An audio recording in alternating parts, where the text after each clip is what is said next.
So this is part 8 of my reading, commentary, and reflection on the Statesman, a Platonic dialogue.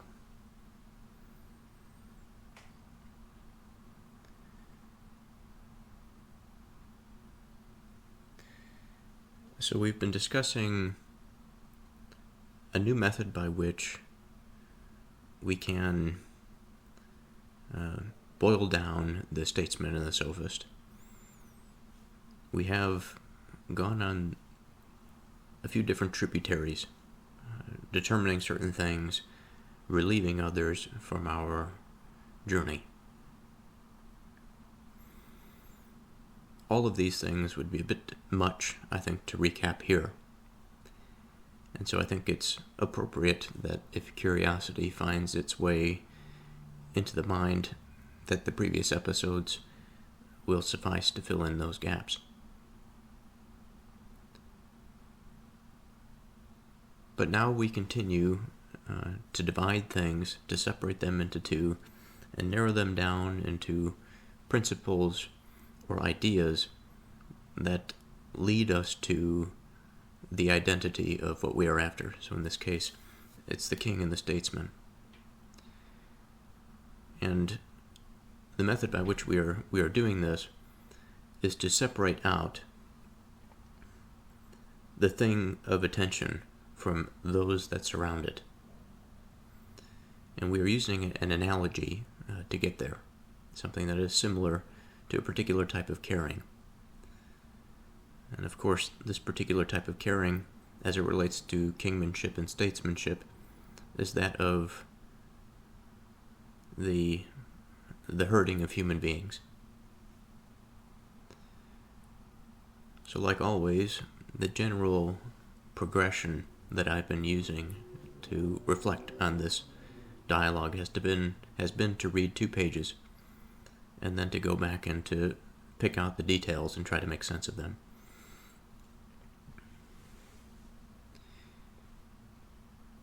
So this dialogue is between the visitor and young Socrates.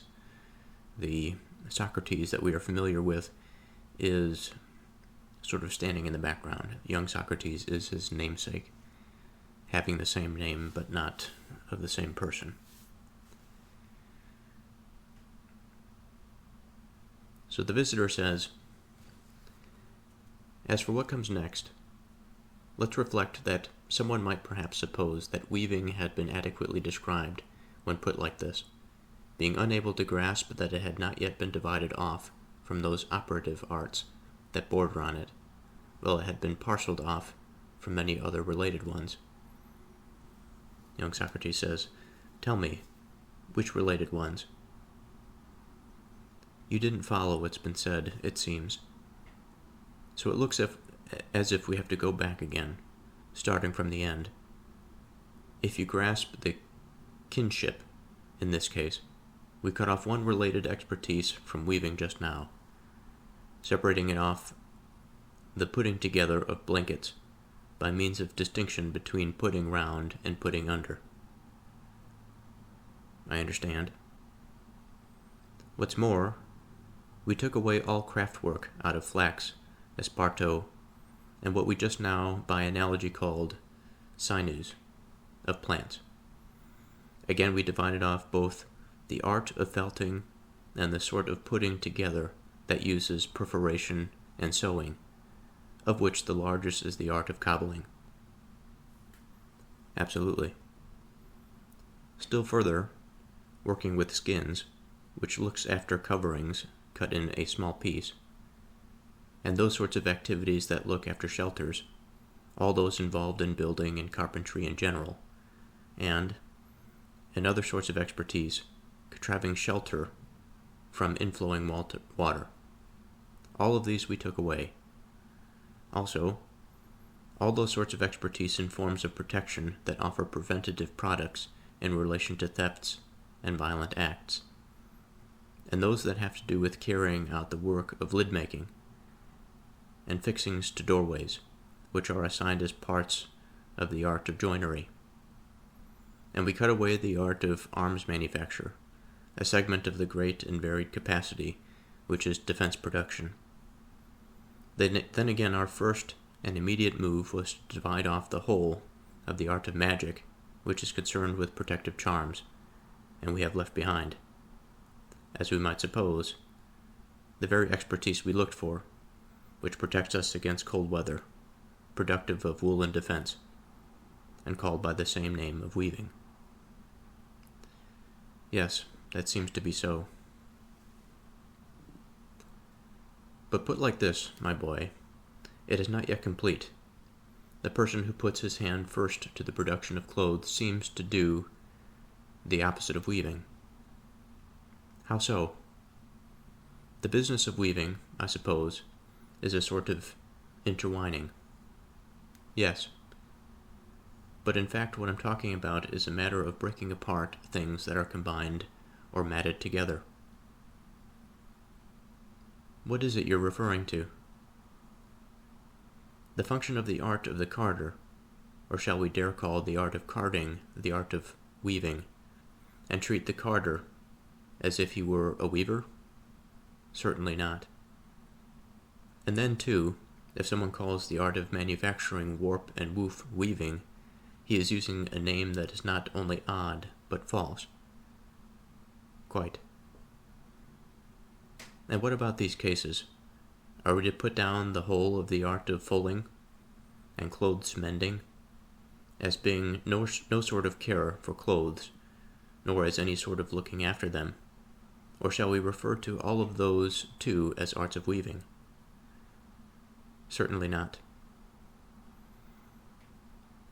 Yet all of these will dispute the role of looking after the producing clothes with the capacity which is the art of weaving, conceding a very large part to it, but assigning large shares to themselves too. Certainly. Then again, in addition to these, we must suppose that the sorts of expertise responsible for making the tools through which the products of weaving are completed will also lay claim to being at least a contributory cause of every woven article. Quite correct. So will our account of that part of the art of weaving that we selected be sufficiently definite if we proceed to set it down as finest and greatest of all those sorts of care that exist in relation to woolen clothing? Or would we be saying something true, but not clear or complete until such time as we remove all of these too from around it? Correct. Then after this we must do what we are saying we should do, in order that our account may proceed in due order. Quite. Well then, let's look at two sorts of expertise that are in relation to all the things that people do. Which are they? One which is contributory, cause of production, one which is itself a cause. How so? Says young Socrates. So this completes our 2 pages. So now I'd like to go back into this and pick some of this apart. The first thing that I want to mention is that through the analogy, we have to think about 2 things. We have to think about the literal aspect of what he is speaking about. So the various expertises that he is considering. The art of weaving is our primary focus. He had a bit of dialogue earlier, that being he being the visitor, in which he quickly went through the divisions. And I should mention that these divisions did not involve particular classes of expertise. It was more general, and it could be widened out into that philosophical territory. And it offered some interesting reflection on the last episode for exactly what it could mean to have a particular definition or division. So I'll read the first sentence here, just so we can get a general sense of what that previous dialogue was like. The visitor says, "Well then, all the things we make and acquire are either for the sake of our doing something or they prevent something's happening to us. Of preventives, some are charms, whether divine or human, warding things off, others forms of defense." And he sort of keeps on going from there until he gets down to weaving.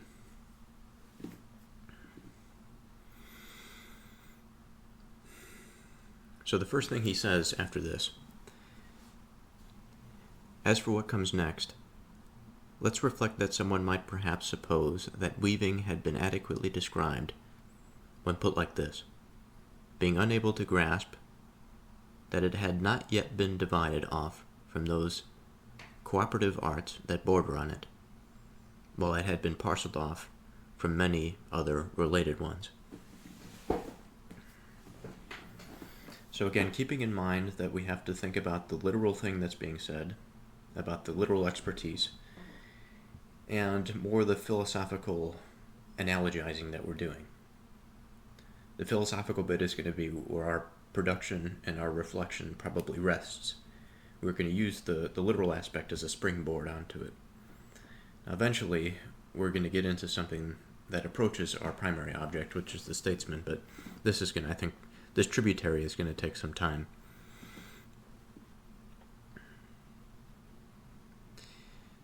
So I think what he is getting at here is that through his divisions, although they were not explicitly mentioning specific expertise by which we separated off,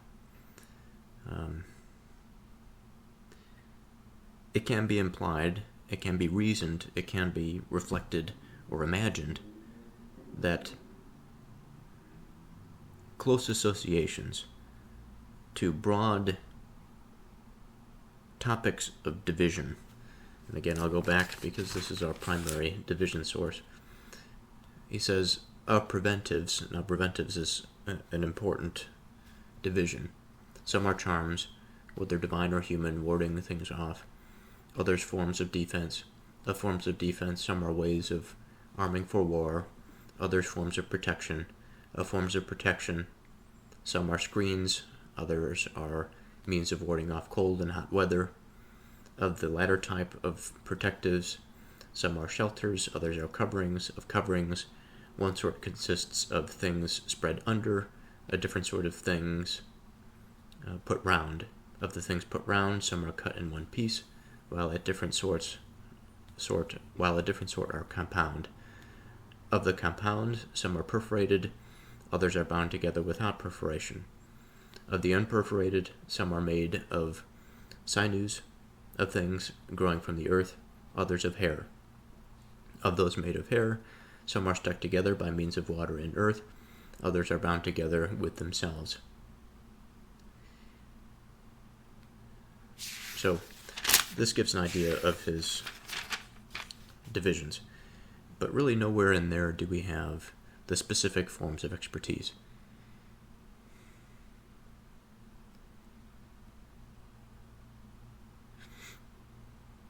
So he's saying now, let's suppose that weaving had been accurately described when we put it this way. And before he had mentioned that, at least when we reach the art of clothes making, that he says there's only a nominal difference between the art of clothes making and weaving, because weaving is the functional part of clothes making. And so by that, they are synonymous, for our purposes at least.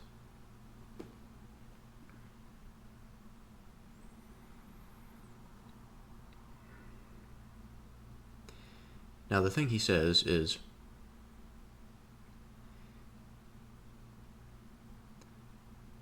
and shall we say that weaving too, insofar as it represented the largest part of manufacture of clothes, does not differ at all, except in name, from this art of clothes making, just as in that other case we said that the art of kingship did not differ from that of statesmanship. Now, there's sort of a tongue-in-cheek here, because of course there's a difference between kingship and statesmanship. That's our object. But there's a similarity on one level of view. And so I think that the question that he's posing here, suppose that weaving had been adequately described when put like this.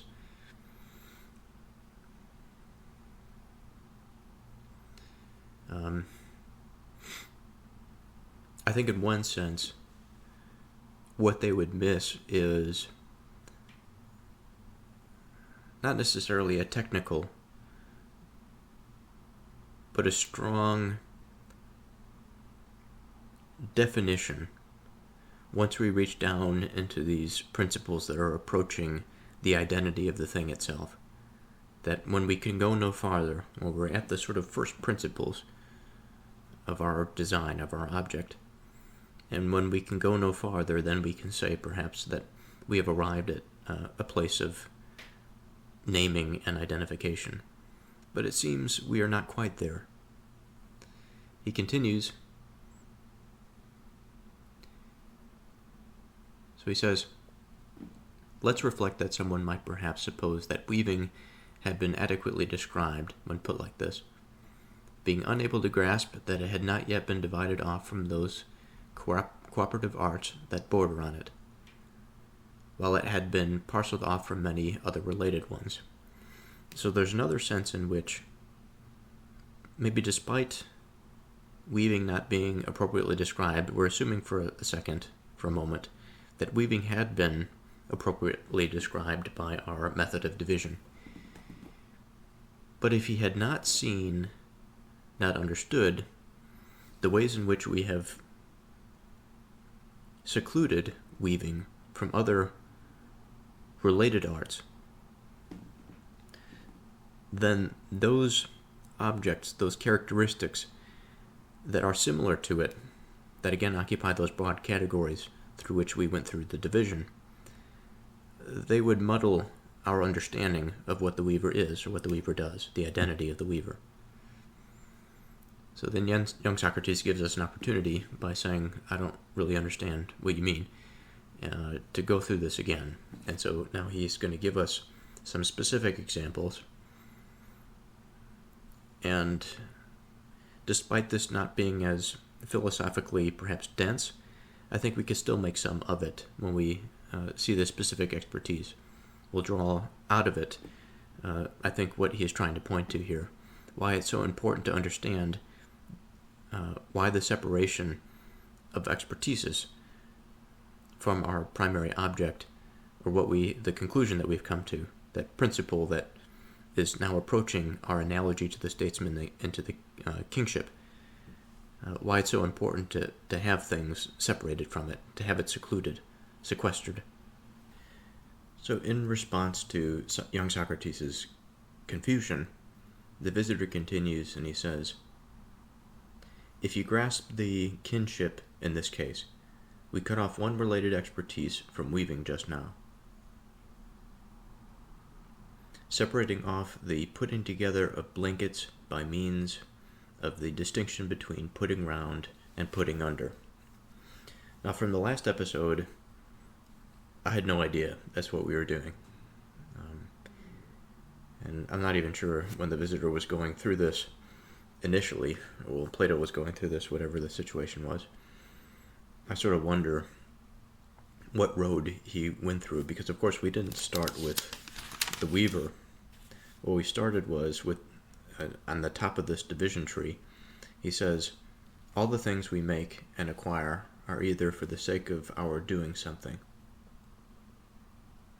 Now there were thoughts about weaving before. He says, why then don't we now do the very same thing with weaving that we did in what preceded, dividing each thing, cutting it into parts? So the idea of weaving is there, maybe the weaver is not there. But of course, the first separation, all the things we make and acquire are either for the sake of our doing, or they prevent something's happening to us. That in and of itself does not bring up the idea of the weaver in my mind. So when we got to the part of the division tree, in which we were speaking about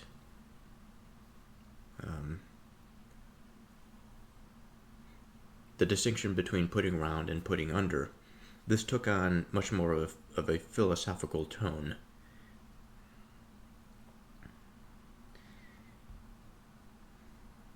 So the question now is, where do we go from here? Of course, we have to integrate this into the end of the division tree, into the weaver and the clothes maker, the art of clothes making. But we also have to stay consistent with where we were philosophically. So let's begin by giving a literal definition to putting round and putting under. And this has to do with specific types of manufacture. So in terms of putting round, we have wrapping fibers or strands around one another. This produces things like felts, mats, or layered blankets, where the material is pressed or circled together without passing through. Now putting under, this is weaving proper, in which one thread is passed over or under another. This produces an interlaced structures of cloth in which warp and weft alternates. So the blanket example belongs to the putting round method. Layers are pressed together like quilt batting, not woven. So in terms of weaving, we're after the type of putting under. Now here I should mention, what we're after is a particular essence. And while I said earlier, it may not have been the case that explicitly the visitor was after the expertise of or thinking about the weaver.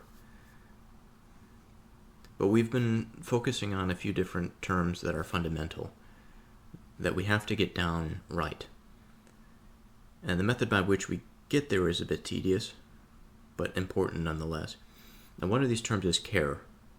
One of the terms is herding. One of the terms is weaving, as we are getting into now.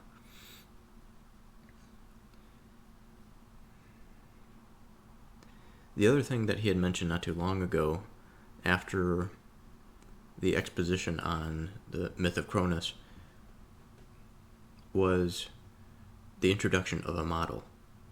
And this model is something that we were not exposed to in the Sophist.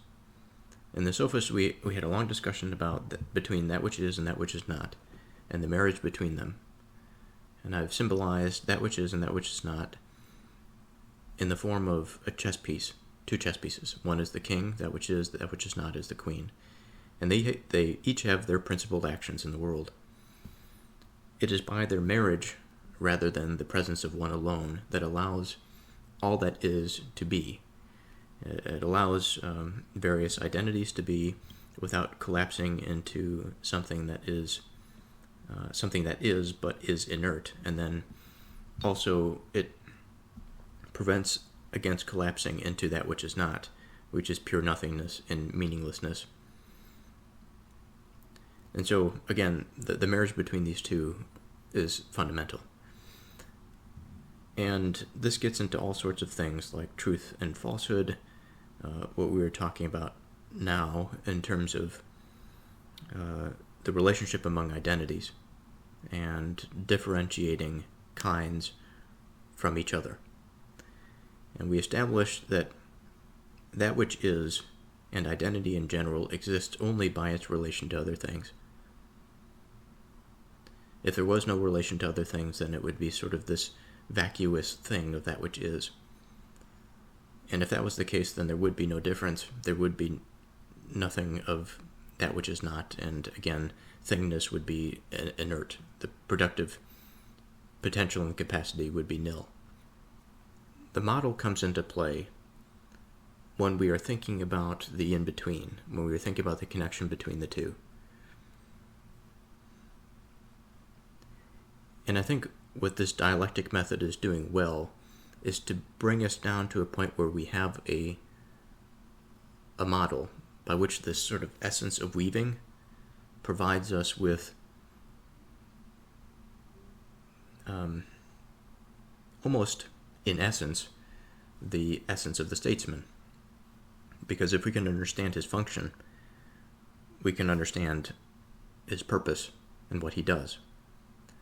So the statesman, instead of just being this definition of a man who has a particular responsibility, but by his ignorance, by his arrogance, or by his wisdom, he may participate with this responsibility differently, and it may vary.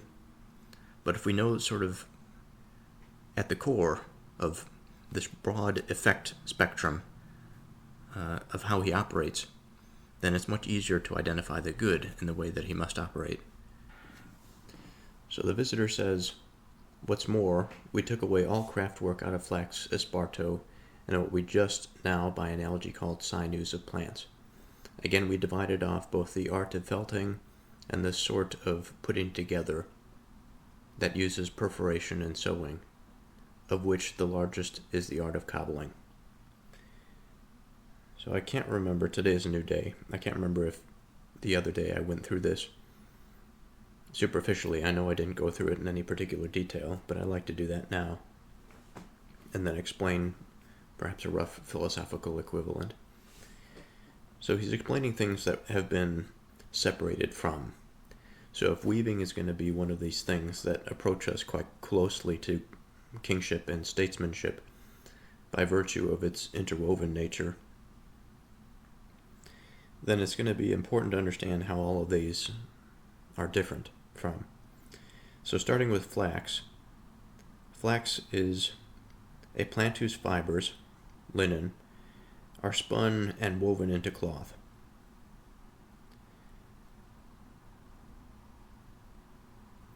In antiquity, flax was a symbol of the more delicate, thread-based textile arts.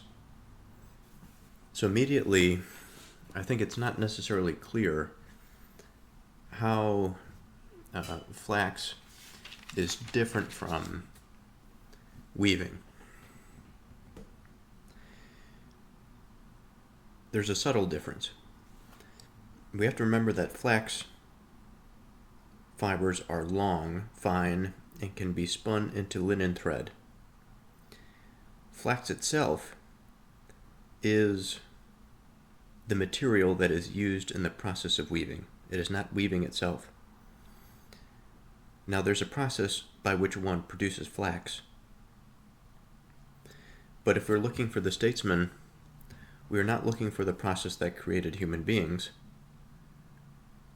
that are woven together to create a culture or a society, a civilization. That's a separate issue. The statesman is not concerned with that type of creation. It's outside of his power to do so. What is within his power to do is to weave, is to facilitate. So the next thing that he mentions is esparto. Now esparto is a coarse Mediterranean grass, stiff and strong, used for mats, sandals, baskets, ropes. Unlike flax, it is not spun into fine threads, but used in its natural toughness.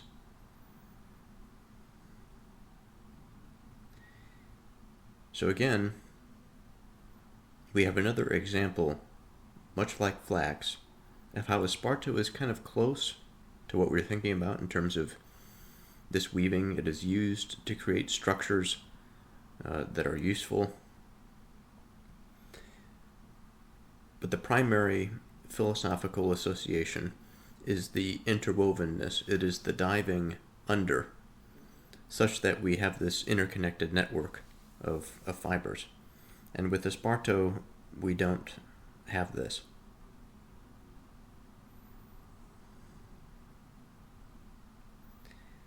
Esparto crafts rely on braiding, plaiting, or matting, not the delicate warp and weft of weaving. Now the next is sinews, or sinews, as I've been calling it, sinews of plants.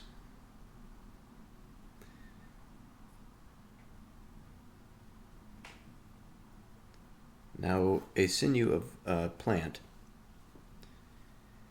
it is a cord, fiber, and strand, like the sinews of a body, like a tendon. Now these strands of the plants give us the material to bind and to weave with. Examples would be hemp, papyrus, or rushes. Now again, we have a similar sort of explanation here. It is a precursor to that process by which we are concerned with, weaving, so we necessarily have to separate out those arts from what we are after.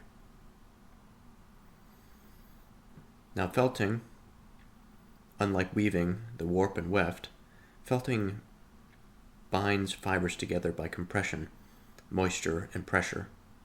It's a mass technique, not an interlacing one.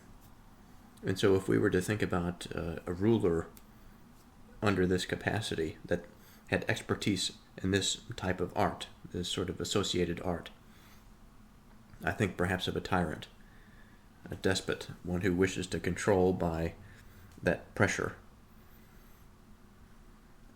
rather than the interlocking facilitatory experience. He says again, we divided off both the art of felting and the sort of putting together that uses perforation and sewing, of which the largest is the art of cobbling. So perforation and sewing, another distinct joining method, piercing holes and binding with thread. So he mentions the largest craft being cobbling, which is shoemaking, since shoes are stitched together out of leather.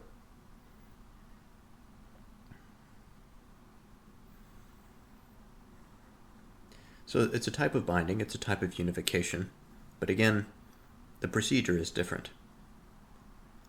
It is not as delicate, it's not as intricate.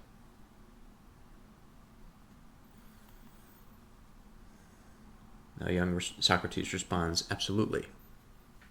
So for the next, the visitor says, still further, working with skins, which looks after coverings cut in a single piece, and those sorts of activities that look after shelter, all those involved in building and carpentry in general, and in other sorts of expertise, contriving shelter from inflowing water, all of these we took away. So I sort of want to ask why now of these. So of a single piece, he mentions skins. We don't necessarily have to go into a historical context here. It's self-explanatory for the most part.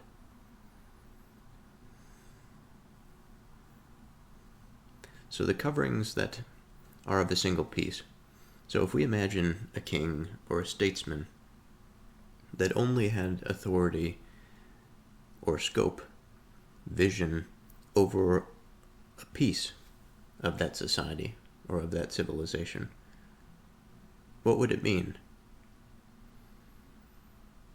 And I suppose that question is difficult to answer now because we haven't come to some strong definition of the king or the statesman.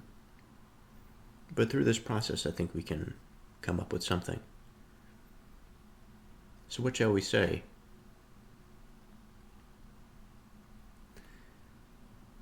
Well,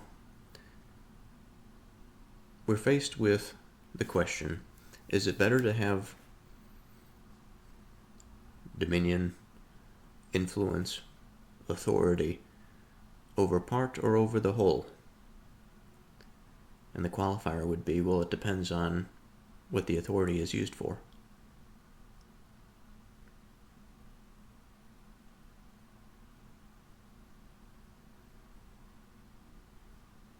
If we take sort of the optimistic view of the ruler, of the statesman or of the king, and we say that this person is in power or in authority to help manage something of the collective, something that would not be managed if left to the collective alone, because it must be delegated. Now, the person who's responsible for that can be elected among the group, surely. But nonetheless, there has to be somebody or a group of people that are responsible for it. So whether we say it's of the king or of the statesman, each of these are going to have some institutional apparatus that supports them. Neither of them operates in isolation. So of themselves they are a part, but they themselves, being the part, are not responsible for only governing a part. Because if this was the case, then their influence would only be partial. And, in the good sense, in the good context, if their governing is to facilitate, if it is to strengthen that harmonious order that we spoke of in the Age of Cronus earlier, then what we would want is for the civic institution to be widespread. So keeping in mind, we are talking about a protective, but we're not talking about the class of protectives that involve shelter. So I think this is another key aspect in how we might add to our definition of what the statesman is. Insofar as the statesman is not, it is not necessary for the statesman to provide for its citizens with shelter.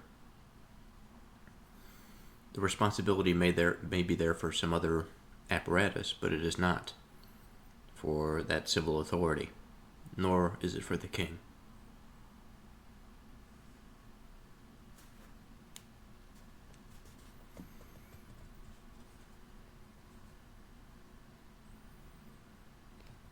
All those involved in building and carpentry in general. So building and carpentry, it's a particular type of expertise. Familiar images of what we just spoke of building things, of having this sort of protective shelter does come to mind.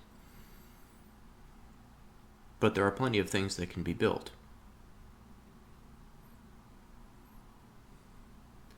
There are plenty of things that, through building and through carpentry, the creative aspects of the human mind can flourish. In such an individual pursuit seems not of the nature that is attributed to the broad-scale interweaving that we are after. Now, that's not to say that it is not involved in the interweaving, because obviously it is. Those carpenters and builders are the fibers that are interwoven in the society. But it is the way in which they are woven that is important. In other sorts of expertise, contriving shelter from inflowing water. So water being a symbol for chaos, a force of destruction potentially.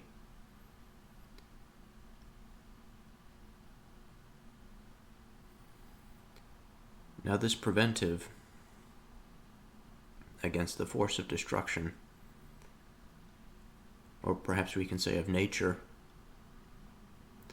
I think about a particular clause in the Magna Carta which has to do, or had to do, with the fortification of banks. And the curtailment in the 13th century was that the barons wished to reduce the bounds of fortification of these embankments.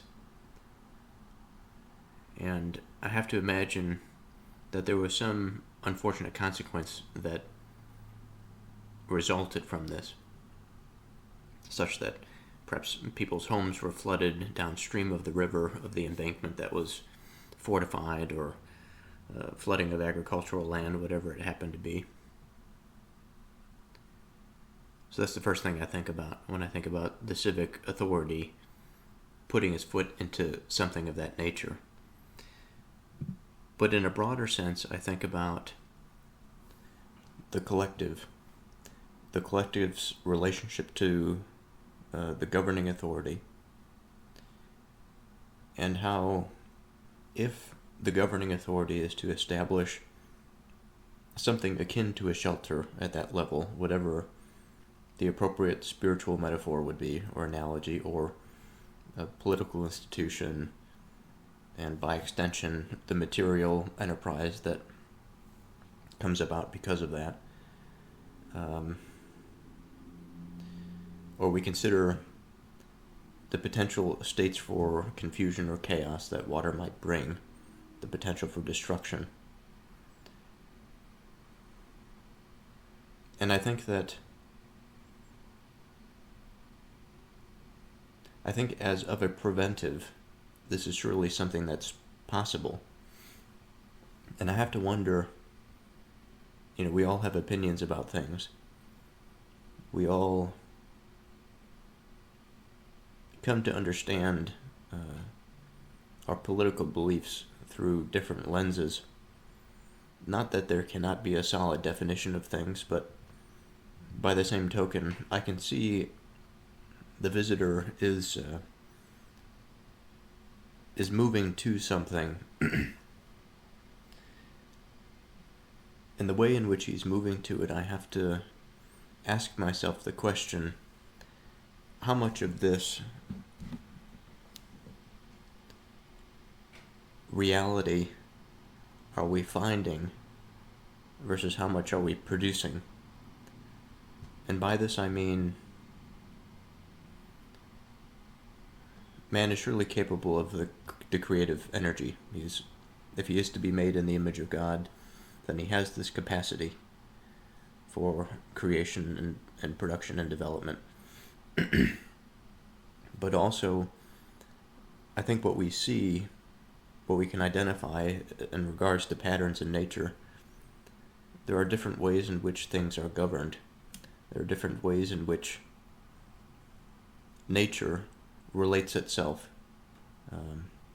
within itself. And I know I'm being a bit vague, but insofar as we're talking about a broad-scale pattern for which the society, the civilization, is a network of individuals that are all interacting with one another, such that some stable and productive order is the end result.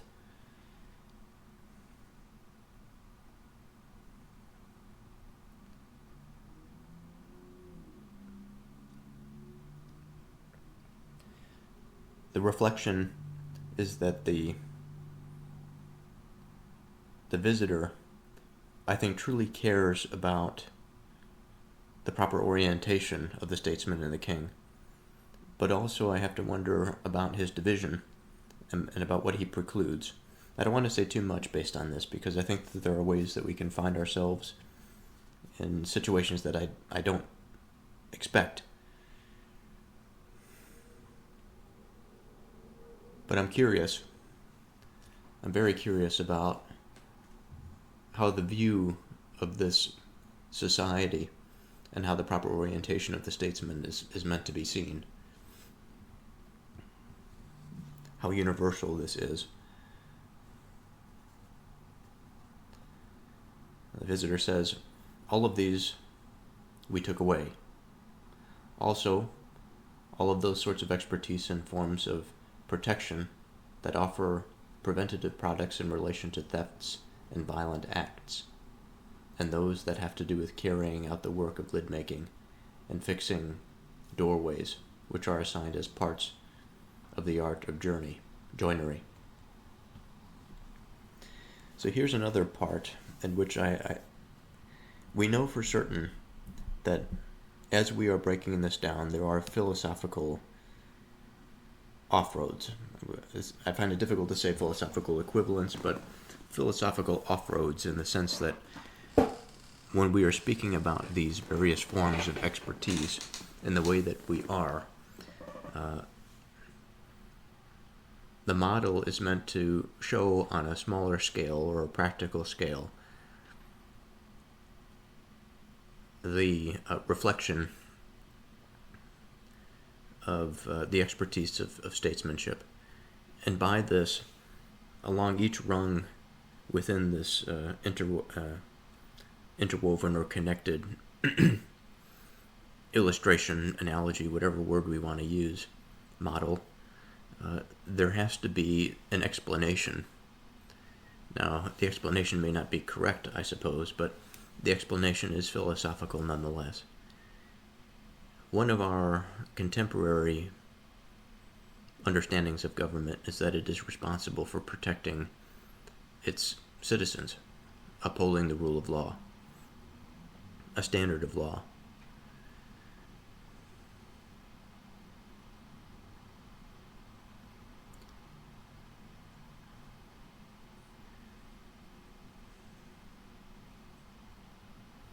Now, at this point, I'm not sure if it's appropriate to say that what we are excluding is the statesman's role in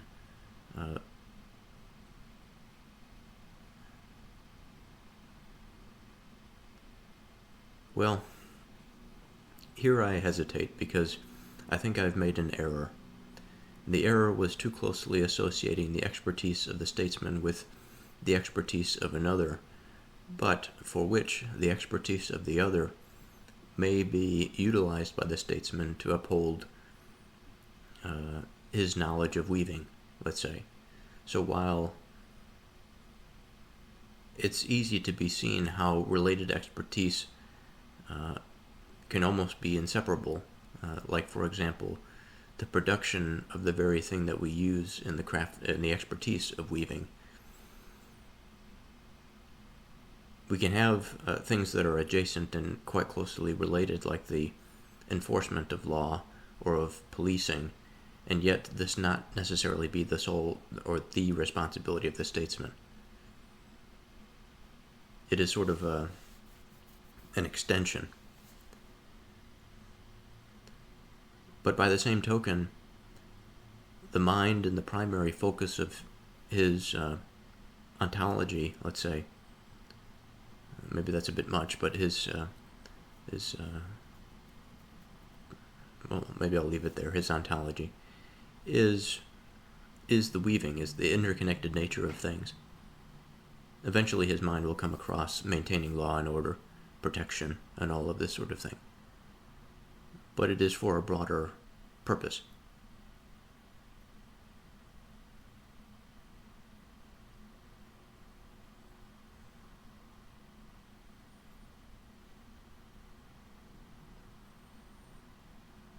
Now he says, the forms of protection, preventative products in relation to thefts and violent acts, and those that have to do with carrying out the work of lid making, something that covers something else, either to keep in or to keep out. Now the state is surely responsible for keeping something in and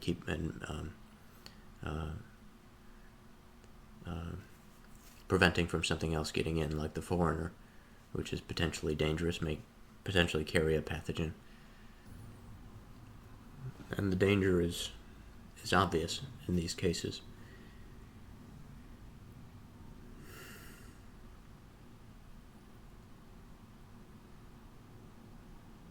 I think that there are plenty of ways in which we can expand out the image of the lid maker and what the consequences of a poorly placed lid or a strongly placed lid are. And the same, I think, applies with doors. Doors are barriers. They're dividers. The division itself really may not have anything to do with protection, but they also have that capacity. The art of joinery would be something even more fundamental. Of joinery, I think about an axis. When something moves around an axis, I think about something fundamental, a principle, something that holds the purpose of something, essentially. If the door is to be functional, then it must rotate around an axis. If it doesn't have a strong, stable axis, it cannot perform its function. So it is the precursor of this performing of a function. And the function is specifically division, but also protection.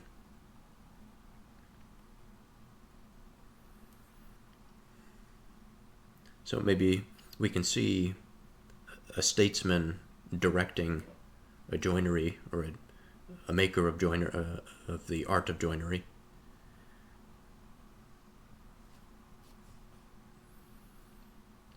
He says, and we cut away the art of the arms manufacture, a sergeant of that great and varied capacity, which is defense production. Of course, this would be an arm of the state. We could say that the executive of our executive branch is in charge of the military, but there are other people that are responsible for the manufacture of arms, of military equipment.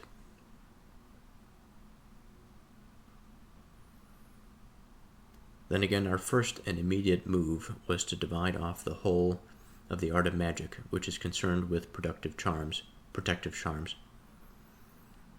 And we have left behind, as we might suppose, the very expertise we looked for, which protects us against cold weather,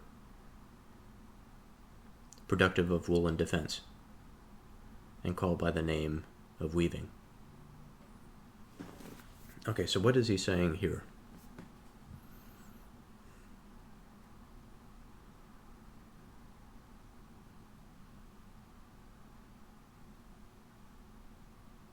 He mentions dividing off the whole of the art of magic, which is concerned with protective charms. And he says that we have left behind, perhaps as a result of this, the thing that we were looking for, which is weaving, but we didn't know it at the time, because we didn't just go from protective charms to weaving. Weaving was buried in this entirely other division tree.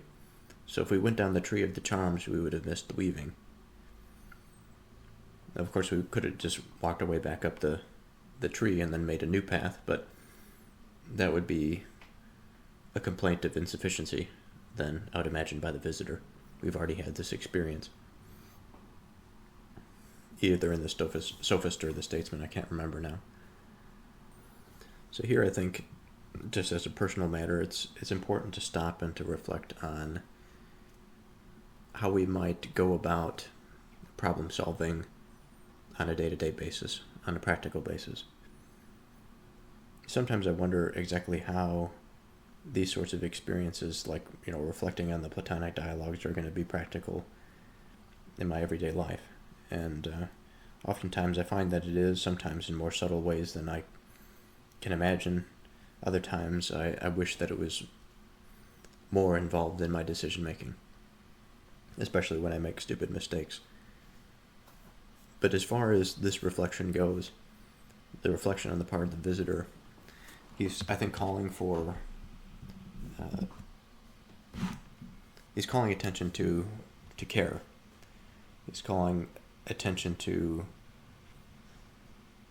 prudence, such that we have to be very careful not to discard things, that when we are narrowing things down to their smallest principles, that we have a very solid understanding. We have done some sort of precursory work to understand generally what path we should take, even though we don't necessarily understand what the end is.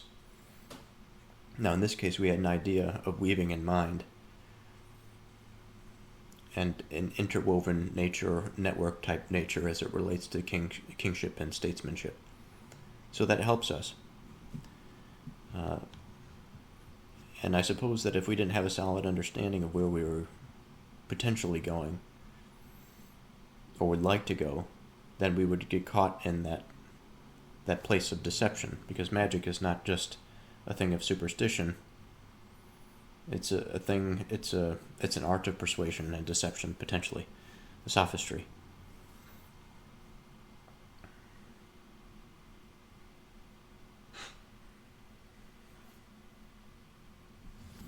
And so if we divide it incorrectly with regard to the Statesman, much like confusing the art of magic, let's say, for a true type of weaving, because there's plenty of maybe a particular type of interweaving things to understand and ultimately to use it to deceive. After all, the sophist is a lover of knowledge. but it's not true. It's partial. The falsehood at some level breaks the entire thing. And what we are after, of course, is something that is true, something that is real, something that is sustainable. Now, by this, in light of this, he goes into a farther distinction. He goes into distinction, a certain type of clarity. Another thing that I think I've noticed in life, that I kick myself for not paying attention to the details. Sometimes I get lost in the lack of concern for them, because I believe that most of them are trivial, when in fact some of them are quite important and should not be discarded. So in this situation, he describes that this division is not yet complete. The person who puts his hand first to the production of clothes seems to do the opposite of weaving. Now, at first glance, this might sound like something that is nonsensical. How could this be? Of course they have to be involved in weaving if they're going to be in the production of clothes.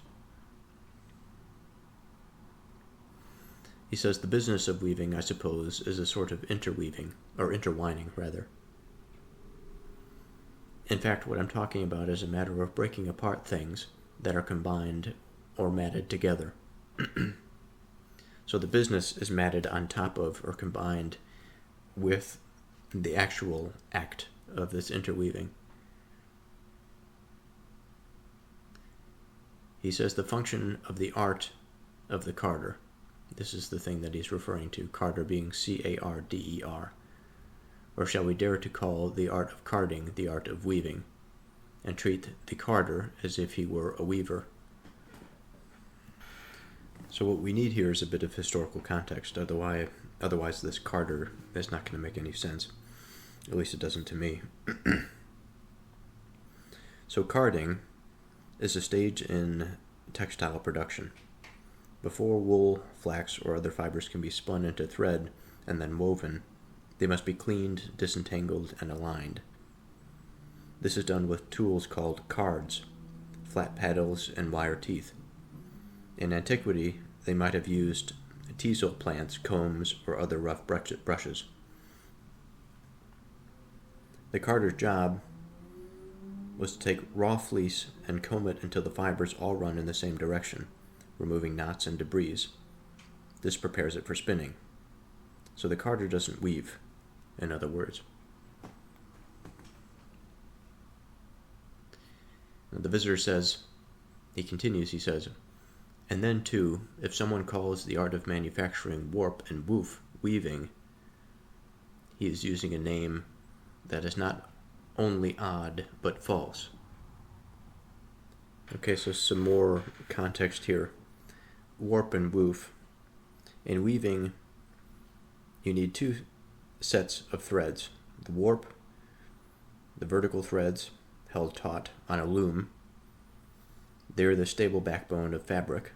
The woof, or weft, the horizontal threads woven in and out across the warp.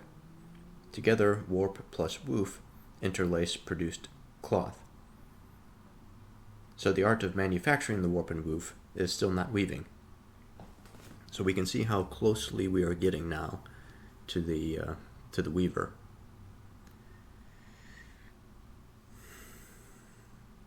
He says, and what about these cases? Are we to put down the whole of the art of fulling and clothes mending as being no sort of care for clothes, nor as any sort of looking after them? Or shall we refer to all of these too as arts of weaving? Okay, so perhaps it's important to pause here. What I'm interested in thinking about is, to what degree, to what level are we approaching the statesman as we appear to be approaching the weaver? We are so close to him. Something as fundamental to weaving as the warp and woof, that their manufacture is still not the thing that we have to be concerned with. I think this highlights, in part, how easy it is for the name of something to be perverted, or the role of something to be subverted. For the statesman, if he is to be a weaver, the warp and woof to him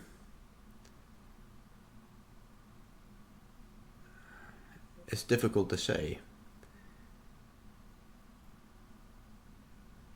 What would we call it? The law, the people, the institutions. He plays no part in designing any of these. There's a few more that I want to add here just to round this out. So the people I've mentioned, the citizens, you can see these as the basic threads of the fabric. We have the classes and roles of these citizens: the farmers, artisans, warriors, priests. They add the texture, the generations, the young, sort of the quality, the elasticity of the threads, the old, tensile, stabilizing threads. We have principles. Like I mentioned, we have the laws, we have customs and traditions, ethos. We have logos, reason, measure.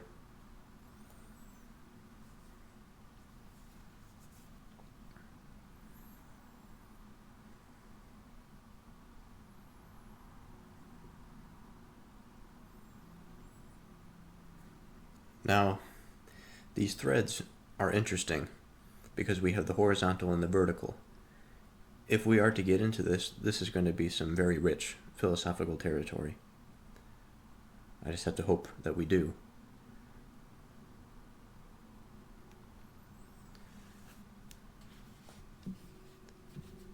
So, getting into the art of fulling and clothes mending, I don't think we have to really give a historical description of that.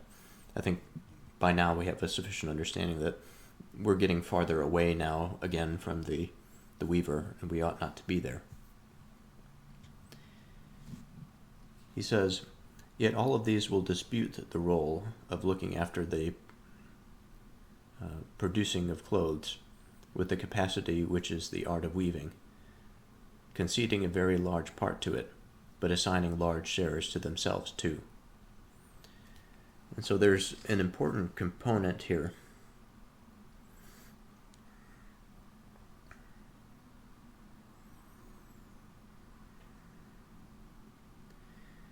So the first thing that I think we should highlight is the role of looking after and producing clothes with the capacity which is the art of weaving.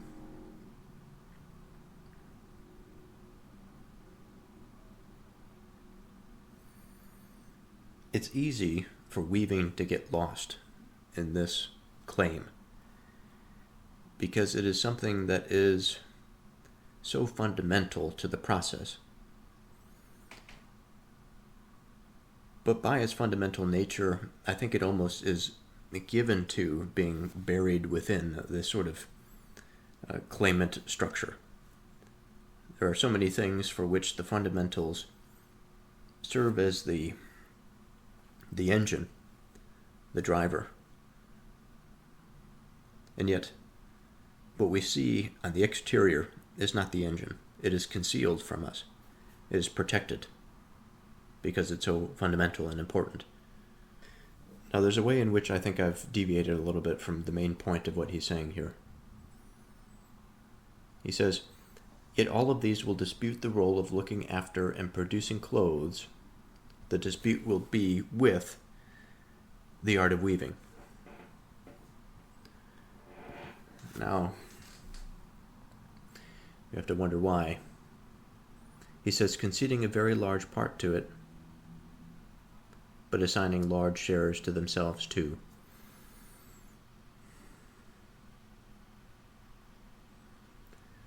Now, this role of looking after and producing clothing, the weaver does this.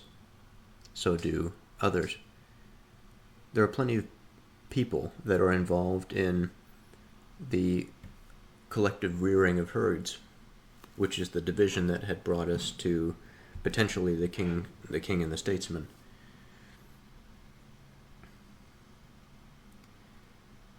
But just like all of these others, they are not involved in the interlacing.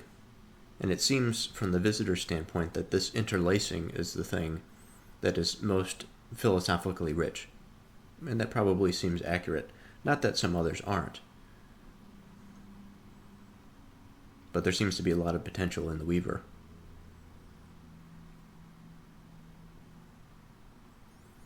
Then again, the visitor says, in addition to these, we must suppose that the sorts of expertise responsible for making the tools through which the products of weaving are completed will also lay claim to being at least a contributory cause to every woven article. Now, this is an important reflection because I think it gets to the heart of something that we are dealing with now, particularly as it has to do with artificial intelligence and the engineers that produce it. I think the engineers that produce artificial intelligence and the people that utilize the artificial intelligence for what we would think of here as the weaving, or as the productive intelligence making, using it as a tool to perform the important principal action of weaving, of interlacing, of discovery. It's reasonable to assume, and it would be likely, I think, that many of the engineers would also fall within the category of being good weavers. But all the same, I'm sure that there are going to be the category of engineers who have not been weavers, or who cannot be classified as weavers, who would wish to lay claim to much like OpenAI charging for use to their platform, and of course they have to. That's sort of the model of our society. But it's this sort of payment model that you can't just buy the tool. You have to subject yourself to the tool and perpetually give it. It's not something that you can buy and own to then produce on your own, to become the weaver. You have to submit to the tool maker. And it's an interesting relationship. But necessarily you can imagine how in many cases the tool maker would want at least a part of what was created by their tool. Not every company is this way, of course, but it's clear to see. So the visitor says, so will our account of that part of the art of weaving that we selected be sufficiently definite if we proceed to set it down as finest and greatest of all these sorts of care that exist in relation to woolen clothing? Or would we be saying something true but not clear or complete until such time as we remove all of these two from around it? So we have yet to establish why it is the finest and greatest of all of those sorts of care that exist in relation to woolen clothing.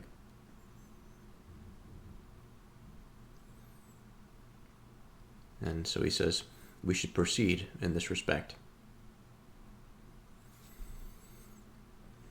He says, let's look at two sorts of expertise that there are in relation to all the things that people do. He says one which is a contributory cause of production, and one which is itself a cause.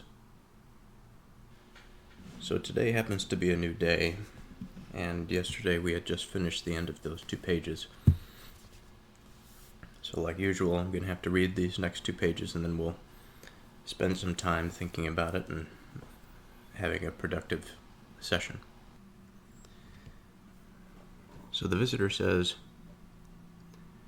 those which do not make the thing itself, but which provide tools for those that do, tools which, if they were not present, what has been assigned to each expertise would never be accomplished. These are what I mean by contributory causes, while those that bring the thing itself to completion are causes. That seems to make sense, says young Socrates.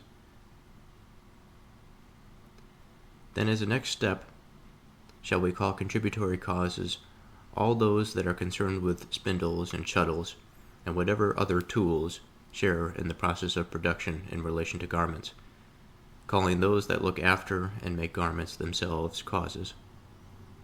Quite correct. Then among the causes, washing and mending, and the whole business of looking after clothes in these sorts of ways, is perfectly reasonable to encompass this part of the extensive field covered by the art of preparation by calling it all the art of the fuller. Right.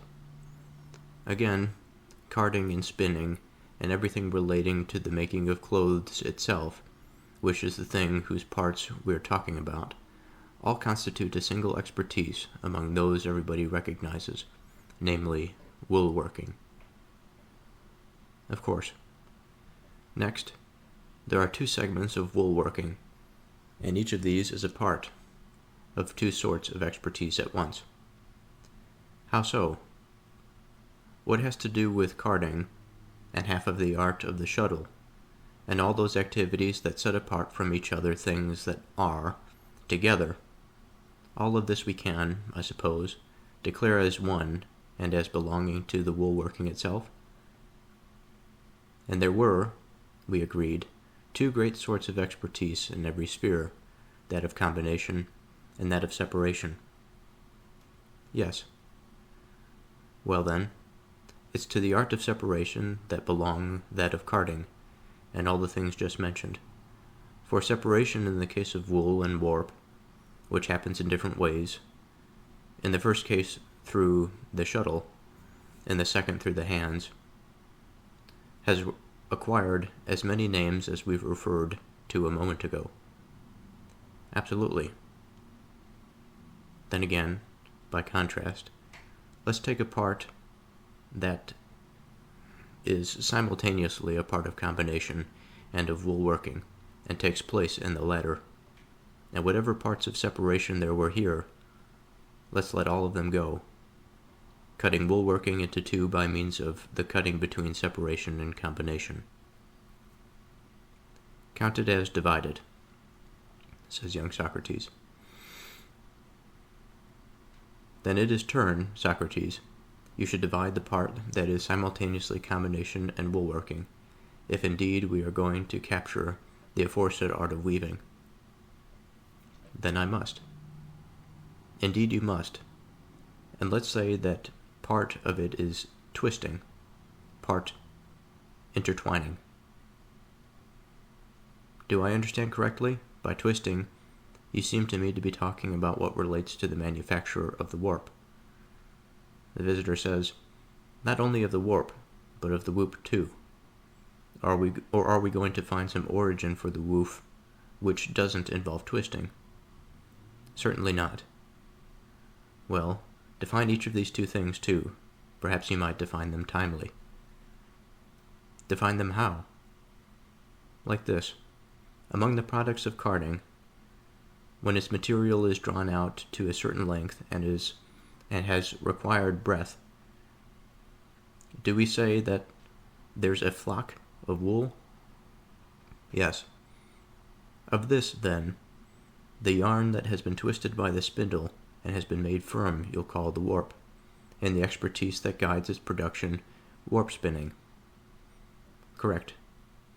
But those threads that, in their turn, get a loose twisting and have a softness appropriate to the twining in of the warp, but also to what is needed for drawing out in the dressing process, you'll call these the products of the spinning, the woof, and the expertise that is set over their production. Let's call it woof spinning.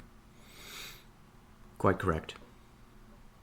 And as for the part of weaving that we put forward for investigation, I suppose that's now clear to anyone. When a part of combination which is contained in wool-working produces something intertwined, by the regular intertwining of woof and warp, the whole product of the intertwining we refer to as a piece of woolen clothing, and we refer to the expertise that is over this as weaving. Quite correct. Good. So why ever, then, didn't we immediately reply that the weaving was an intertwining of whoop and warp, instead of going around in a circle defining a whole collection of things to no purpose? Young Socrates says, "To me, at least, visitor, nothing of what we have said seemed to have been said to no purpose." The visitor, "And that isn't at all surprising, I may say, but perhaps, my dear fellow, it might seem so. So against such a malady, in case it should come upon you later, that wouldn't be at all surprising. Listen to a point which it's appropriate to make in all cases like this." Okay, so it seems like we have another slight diversion coming up here. But it looks like we have an interesting couple pages to sit and to think about.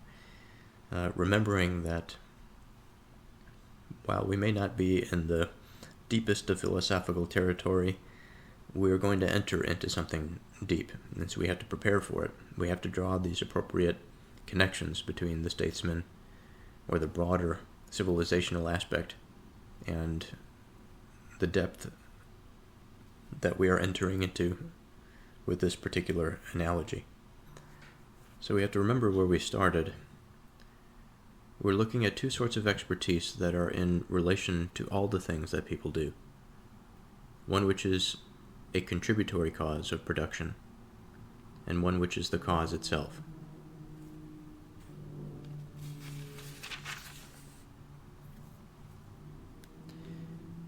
The visitor says, "Those which do not make the thing itself, but which provide tools for those that do, tools which, if they were not present, what has been assigned to each expertise would never be accomplished."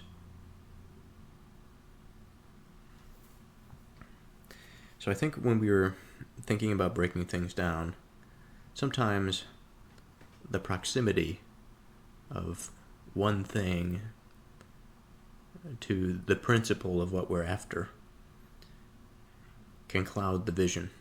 And here are these contributory causes, the tools that allow for something to be, or perhaps even the environment that allows for something to be, can be so closely associated to that thing that we might miss the main philosophical purpose. So if we are going to come down, for example, on what exactly it means to intertwine as a matter of expertise in both clothes making and also in the craft of statesmanship, then we have to really understand and focus on that procedure and get rid of perhaps the tools that go into the development of the strands that must be used to be intertwined. It's not a bad thing to know, surely, and perhaps even understanding the tools and how to design the tools, make the tools, to use the tools, would help us in understanding the intertwining. There's probably a two-way street when it comes to the learning of something and its execution. I know that for my own sake, for my own profession, much of it is highly conceptual, but it's impossible to perform if it is not physically embodied.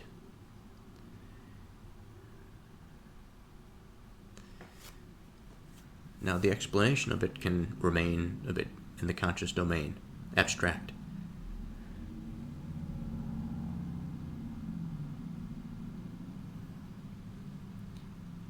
And I think about the associated knowledge, let's say, of physiology. And then I think about the practical, not just implicit understanding, but the understanding that is received by the participation in the act of something. So, like in this case, it would be the weaving, or in my professional life, it's interacting with people. and developing relationships, but also putting a person through a practical procedure. And through this practical procedure, I learn and they learn. We both discover what is correct.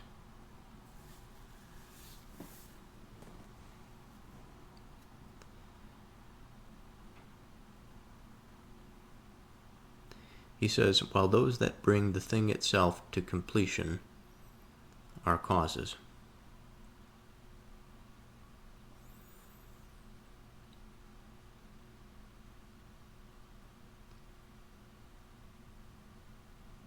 So the intertwining of these fibers to produce the cloth, to produce the stable product, are the causes.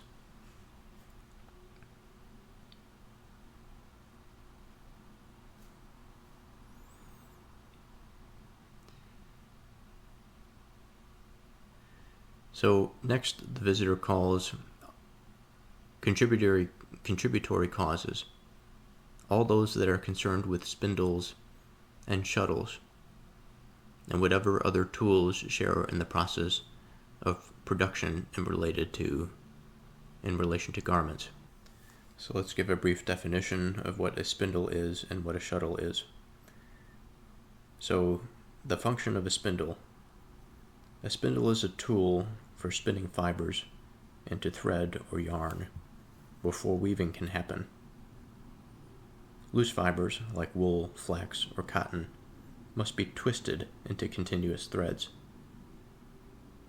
Its form, traditionally a slender rod, sometimes with a weighted disc or a whorl attached.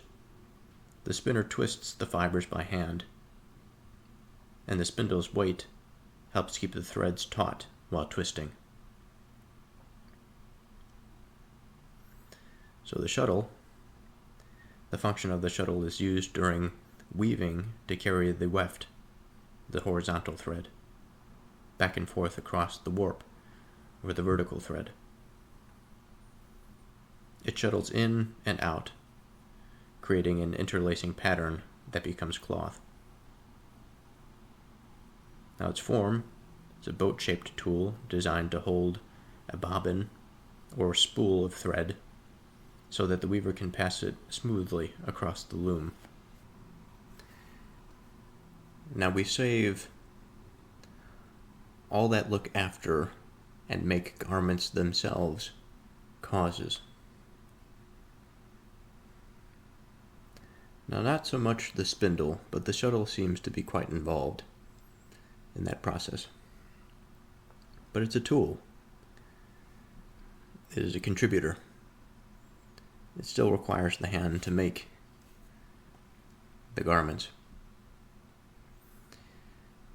So the cause is necessarily something that is fundamental.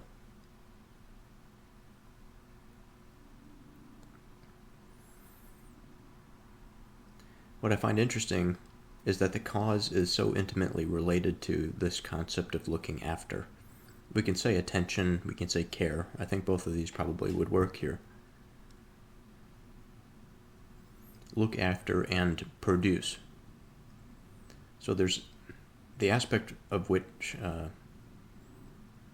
attention is the prerequisite to production. And production is the prerequisite to our cause in this case. What caused something to be is its production. It is its attention to something being produced. And so this is quite biblical, it would seem. This is littered throughout Genesis, this way of seeing or understanding. He says, among the causes, washing and mending, and the whole business of looking after clothes in these sorts of ways, is perfectly reasonable to encompass this part of the extensive field covered by the art of preparation, by calling it all the art of the fuller.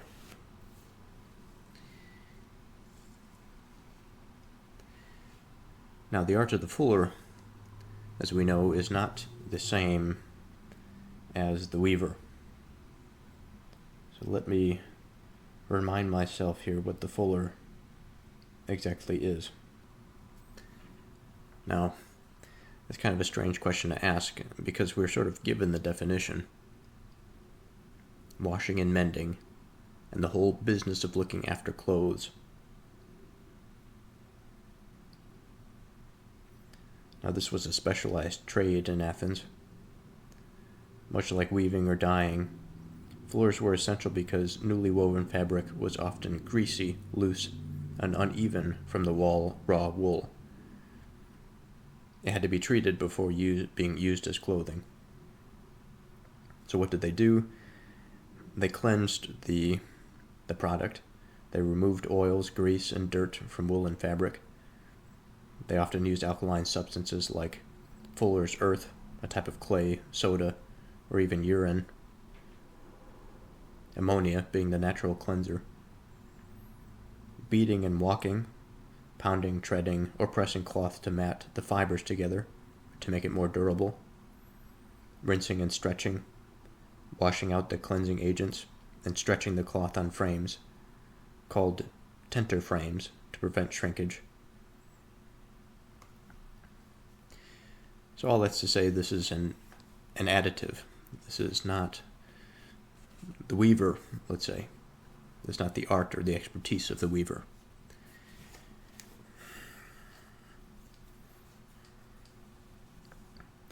We can, I think, appreciate how, as an institution, a statesman or a king cannot manage alone. That there is a body, or there should be a body, that's around the person to distribute responsibilities and to manage. Because without this management, the error of that collective interweaving would be stagnant. It would be dirty, filled with grease. Perhaps the threads themselves would be unstable and be unable to hold. An interesting phenomena, I think, especially in the contemporary age, where I think it's clear to see that our fibers of the warp and the woof, of the horizontal and of the vertical, they are weak. The tools that have made us have been put into disuse. And I think that the quality of individuals, including myself, has eroded comparatively to other generations. Now, this is not entirely a damning statement. I think that there are plenty of things that can be built upon and probably are an innate benefit to the current generations. But I say this to say that although we may say something is a contributory cause, we have to imagine that if the fibers are not stable, if the tools that we use to produce the fibers, so necessary in the interweaving of our society, if those fibers are weak, if the institutions are weak, then so too is the product. So too is the civilization.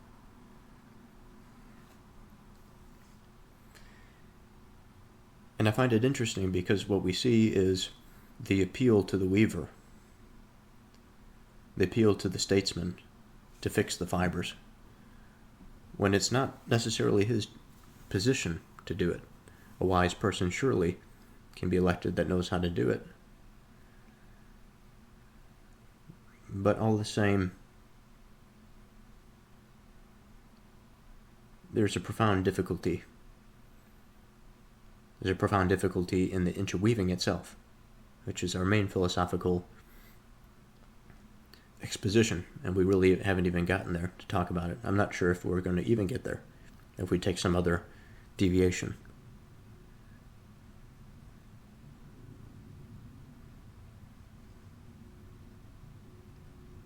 He says, carding and spinning and everything related to making of clothes itself, which is the thing whose parts we're talking about, all constitute a single expertise among those everybody recognizes, namely woolworking. So I think the key insight from this section, from this paragraph, is the nestedness. Now, early in the book of Proverbs, nestedness, I think, was a very common trope. I remember what came up countless times was the image or the analogy that I would use to describe what I thought that I was seeing. This fractal representation in the form of the Russian doll, in which there is a doll that has some form that is continuous but sort of grows in size, and you nest the smaller dolls inside of the larger ones. Now, this isn't necessarily entirely what we see here, but nonetheless there is this nestedness in the sense that we are taking a broad category. What we have done, I guess, is twofold. We've taken broad categories and narrowed them down quite narrowly. We've done so to get down to the weaver. Once we have approached the weaver quite closely, we began to, and we still are, outline the boundaries around it, separating out those kinds or classes that are closely associated with it. Then once we had all of those, we sort of bundled them together and went in the opposite direction. And we gave them a broad terminology by which we can classify them, namely woolworking, as the visitor says. But he says there are two segments of woolworking, and each of these is a part of two sorts of expertise at once. Now, I should add that the weaver would also fall into the woolworking category, everything related to making of clothes itself. And we're talking about the parts of that.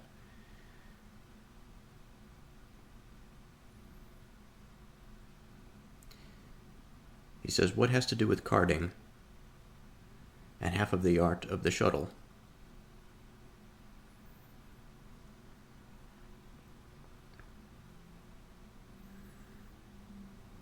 And all those activities that set apart from each other things that are together. Now here we have a philosophical sentence. What has to do with carding and half of the art of the shuttle? These are activities as he classifies as those that set apart each other, things that are together.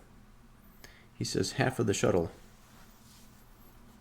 because the shuttle is used sort of as a connective tool. But one part of it, I suppose, is separating the threads so that they can be moved together. That of the warp and the woof. And that of the carder, we remember, he is a bit of a cleaner, and he separates out fibers that may be stuck together.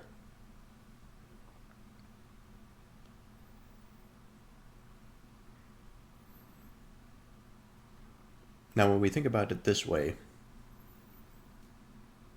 these elements of expertise are quite intimately related to the fibers themselves.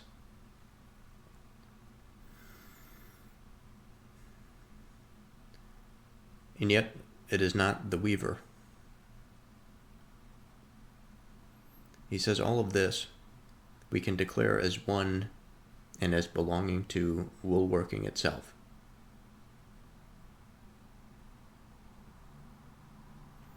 And he says of these two great forms of expertise, that of combination and that of separation.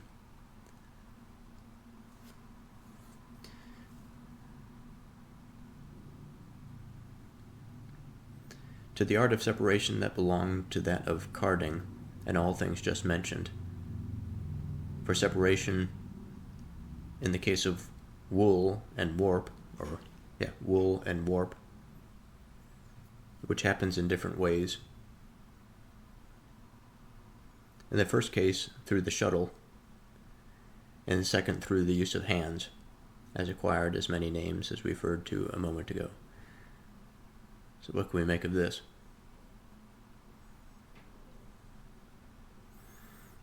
Now it's quite easy to understand the art of separation being belonging to that of the carder. So we have a subtlety of difference in terms of separation. The stage matters. When we think about wool, we're thinking about something that is this commodity that has not been produced, has not been manufactured. It is something that's straight off of the sheep. This is something that the carder needs to clean and to thread out. In the case of the warp, this is something that has already gone through that, at least a stage of manufacture, a stage of processing. And yet, even here, it needs to be separated. It needs to be separated such that the warp can be put in between. So there's, I believe, 2 layers, the above and the below of the warp, that's separated by the shuttle. That then the warp can come through and cause this interlacing.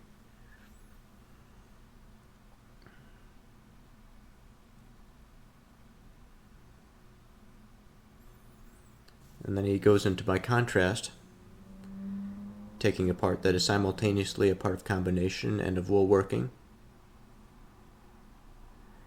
and takes place in the latter.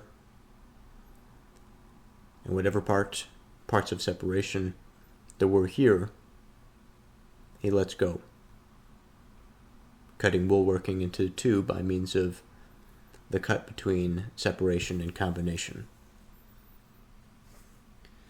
We take somewhat of a technical or detailed step, taking out the forms of separation and keeping those of combinations.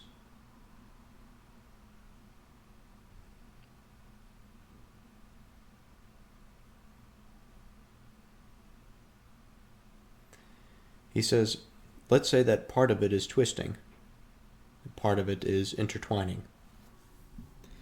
So here I want to focus on a little bit what perhaps he means by this combination.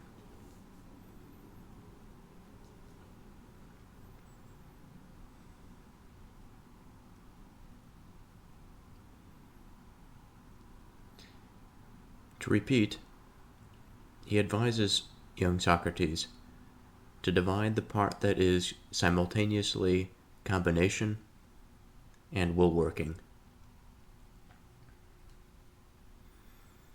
So when we think of things that are combined, we think about the woof and warp, which are 2 fibers that are born of the combination of 2 fibers of each, let's say. So that, for example, the woof is an intertwining of these 2 fibers, and the warp also an intertwining of 2 fibers.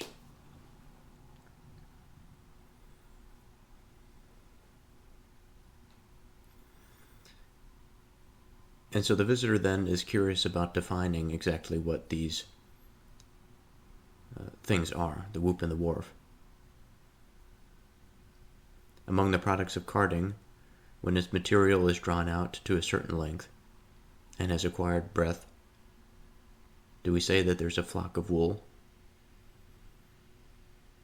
So here, we're at a particular stage of processing the material.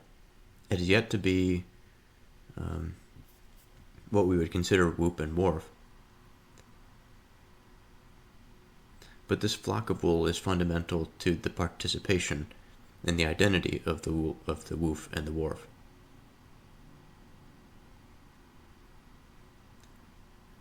The yarn has been twisted by a spindle and been made firm, you'll call the warp, and the expertise that guides its production warp spinning.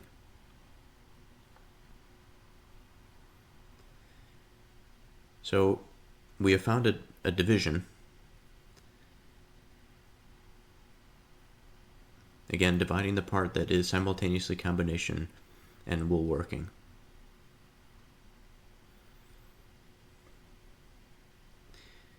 So the warp and the woof, they themselves are involved in this combination, and they are of wool working, and we have separated them out into two. He continues, those threads that in their turn get a loose twisting and have a softness appropriate to the twisting in of the warp. And so here we see a form of combination, such that in the first instance in the warp we have this twisted yarn by the spindle, and it's firm.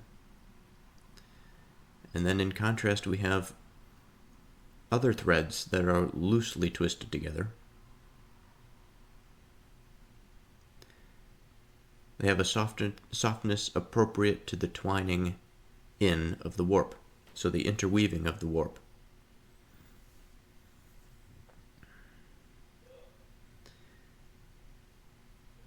He says, but also to what is needed for drawing out in the dressing process, you call these the products of the spinning, the woof. And the expertise that is set over their production, let's call woof spinning. So I want to give a little bit more detailed description of this process.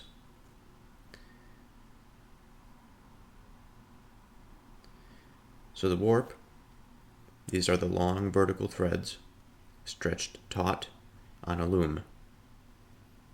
They are set first under tension and provide the stable framework. They are thought of as the stable order, the constitution in this sense. The woof or weft, these are the softer horizontal threads woven in and out through the warp. They bring color, variety, and texture. They also bind the whole together. So in terms of spinning the woof, the loose twisting, unlike the warp, which must be tightly spun so it doesn't snap under tension, the woof can be softer and looser. The softness allows the weft to bend easily through the warp. It doesn't need tensile strength, it needs pliability. Now the dressing process that the visitor mentions, or dressing the loom, refers to preparing it, setting the warp in place and making sure that the threads can accept the woof. So the woof spinning produces softer, more yielding threads that will later be shuttled through the warp. So let's spend some time thinking about a philosophical equivalent to this warp and weft. Now, whether or not we progress into this territory, I have to imagine that we would, but even if we don't, I think it's going to be a good exercise in terms of defining the statesman. So this warp and weft situation, we have these really strong tensile fibers of the warp. And so I have to ask myself, what about our society is made up of these strong tensile fibers? In the body, these strong tensile fibers, they're often formed of collagen. It is something of similar, actually, to this analogy. Muscle spindles are actually a joint receptor that sends us information from our muscle tissue.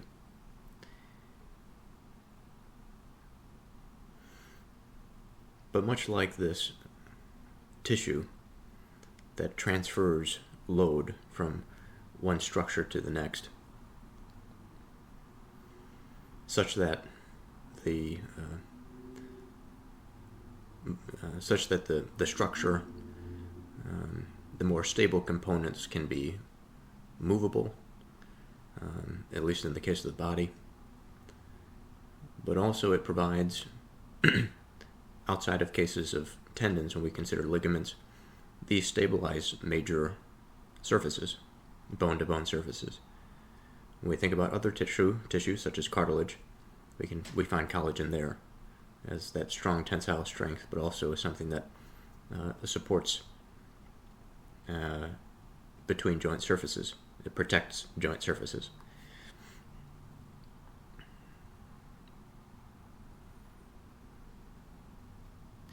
And so by this,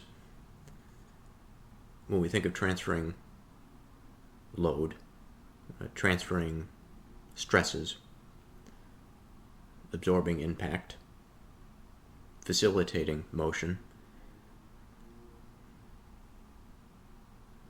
my mind keeps going to the idea of institutions. And not just any institution, because I think the term institution can be a broad net, so to speak. And if we think philosophically, boiling institutions down based on the importance by their function, I think is important. So if we think on a broad scale, educational institutions are important. Our governing institutions are important. Those that uphold law or have a judicial function.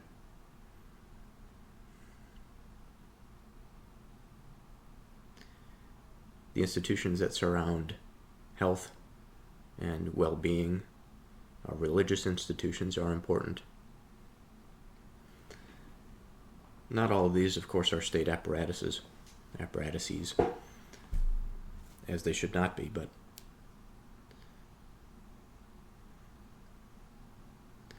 the institutions provide stability in the sense that they give us order. They give us something to depend on. And among all of them, I think sometimes it can be difficult to find that exact commonality or that principal parallel.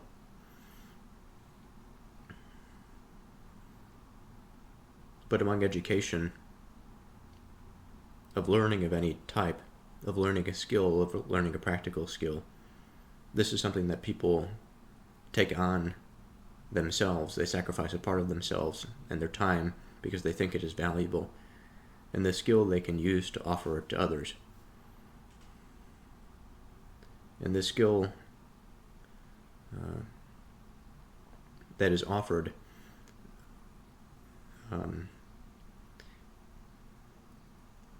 it's pliable, especially in our society. It is something of a weft type of structure. It can be interwoven. It could integrate in many different facets. Some people use their skills for tremendous purposes, other for quite mundane purposes. Some for good, some for bad. But the point being that the institution provides some tensile strength to the society. My mind wanders to geography a little bit here. I sort of wonder exactly what is there. I think as far as prudence is concerned, when we consider geography and the founding of cities and the establishment of agriculture, surely geography matters. And where we establish ourselves does have an impact.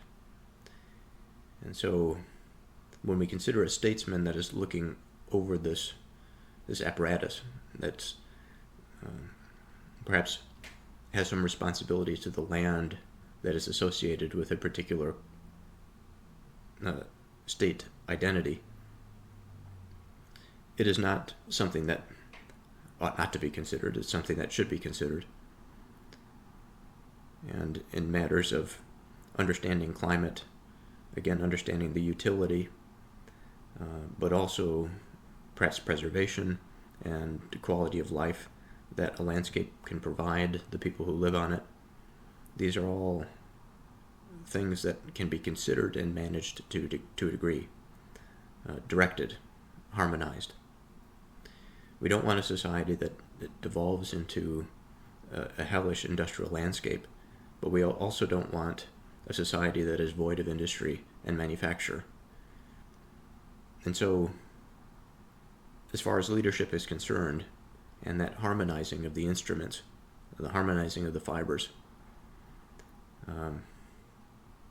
what I would wish, I suppose, is to have a healthy balance between the two, or a harmony between the two, an interlacing, such that one isn't sacrificed in the face of the other. Now, when I think about my own participation in society,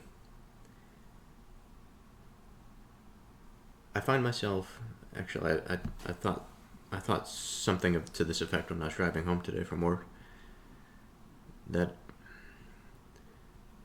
just from a personal standpoint, a personal matter, I think there's a lot that I need to do to work on being more involved in my society, being less introverted and less self-absorbed. And that selfishness, I think, is such a principle. It's such a root of unfortunate secondary consequences, relationally, but also just experientially, on the part of the individual, but also on the part of those who participate with the selfish individual.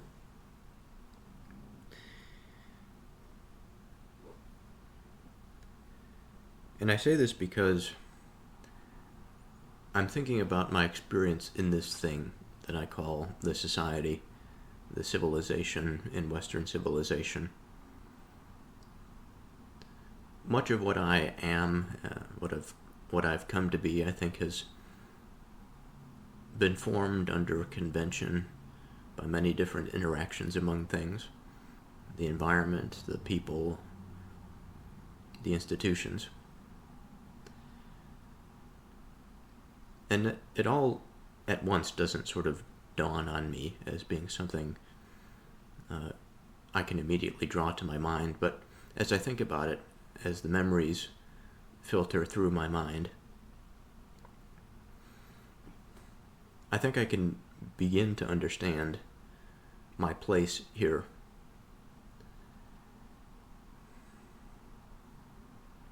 And as I go searching for the tensile strength of my experience or participation with this culture, I depend on others. I depend on knowledge of others.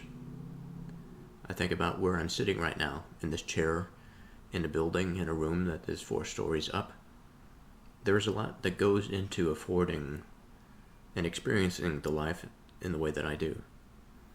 I think there are plenty of things that can be done in terms of reflection to think about the way in which we do them and if they can be improved on or not, but all the same, just thinking about the basics in terms of the things that I possess that afford me something, that provide value. The chair, the computer, the microphone, the book, the room, the air conditioning. All of this is something that, all of these things I know very little about. It's not as though I can wake up tomorrow and produce something like this. And for my part, my experience in it, my role in it, the skills that I do have, they are a small part in this broader thing.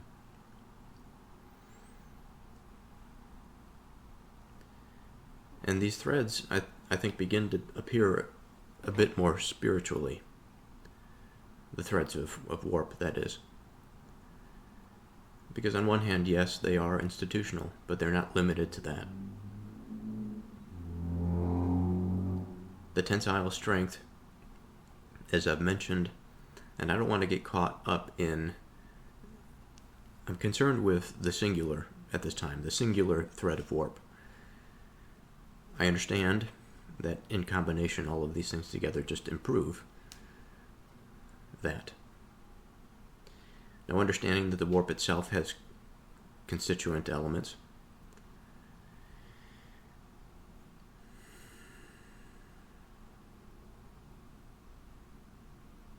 and understanding that by this mode, as the visitor said, of separation and combination, I think we can reflect even farther into the weeds, so to speak, in the sense of separation of the singular fiber, of separation of the individual fibers, or in view of combination, of a fiber with its constituent elements and the fibers as they relate to each other in terms of the warp, the overall tensile strength that it has, and then in terms of the integrated woof or woof that is integrated within it. I think about the roads, I think about infrastructure, how important that is to a society, and how a strong infrastructure is quite a pulse on the state of a society, of a national identity. And of course the ways in which the individual components interact on that sphere, how courteous perhaps they are, or how willing they are to follow the traffic laws. For infrastructure and its material facilitation that it provides us and the law are two separate things. One is sort of immaterial, the other is material. And the two cross at a certain point. We can get pulled over on a road and we can get into an accident on a road.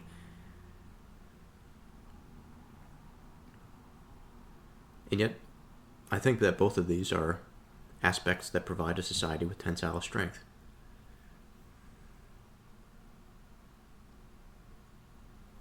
And the degree to which they are functional, I think, is the degree to which, in the fabric sense, it is a practical garment that is strong and resistant to tear. Okay, so today happens to be a new day. A new day brings new thoughts. I don't want to continue this episode much longer because we're approaching the 2-hour mark. Now, I believe last time what I was the object of last session was to experiment with the different ways we can associate the woof and the warp to our society.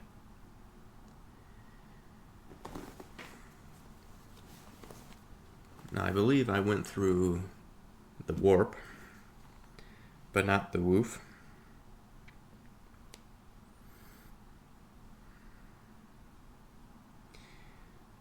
But I'm thinking now that I may save it for next episode. But I would like to finish this off and make sure that there's no loose ends on this last bit of dialogue on the page.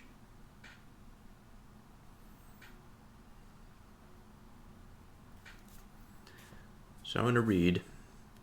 The visitor says, "And as for the part of weaving that we put forward for investigation, I suppose that's now clear to anyone. When the part of combination which is contained in wool working produces something intertwined, by the regular intertwining of woof and warp, the whole product of the intertwining we refer to as a piece of woolen clothing, and we refer to the expertise that is over this as weaving." And then he goes into the question, well, why didn't we immediately get to this place, to the definition? Why did it take such a long, winding road to get there? Young Socrates says something that I think is true. He says that although the path has been winding and our result may be fairly simple, it wasn't all for naught. It had some purpose. So with this, I'm going to end this episode and continue next time with our next 2 pages.